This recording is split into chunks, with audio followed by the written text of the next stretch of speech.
Birbal's khichdi, or rice. On a cold winter day, Akbar and Birbal took a walk along the lake. A thought came to Birbal that a man would do anything for money. He expressed his feelings to Akbar.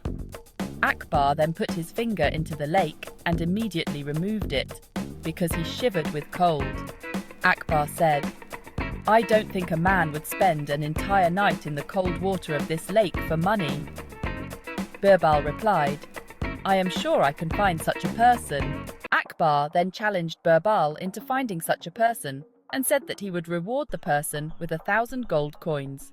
Birbal searched far and wide until he found a poor man who was desperate enough to accept the challenge. The poor man entered the lake, and Akbar had guards posted near him to make sure that he really did as promised. The next morning, the guards took the poor man to Akbar. Akbar asked the poor man if he had indeed spent the night in the lake. The poor man replied that he had.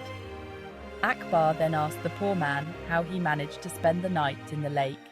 The poor man replied that there was a street lamp nearby, and he kept his attention affixed on the lamp and away from the cold. Akbar then said that there would be no reward as the poor man had survived the night in the lake by the warmth of the street lamp.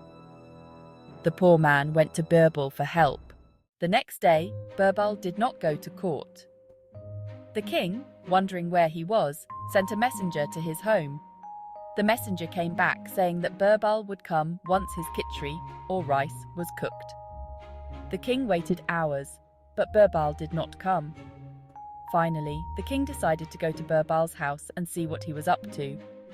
He found Birbal sitting on the floor near some burning twigs and a bowl filled with khichdi hanging 5 feet above the fire. The king and his attendants couldn't help but laugh. Akbar then said to Birbal, "How can the khichdi be cooked if it is so far away from the fire?"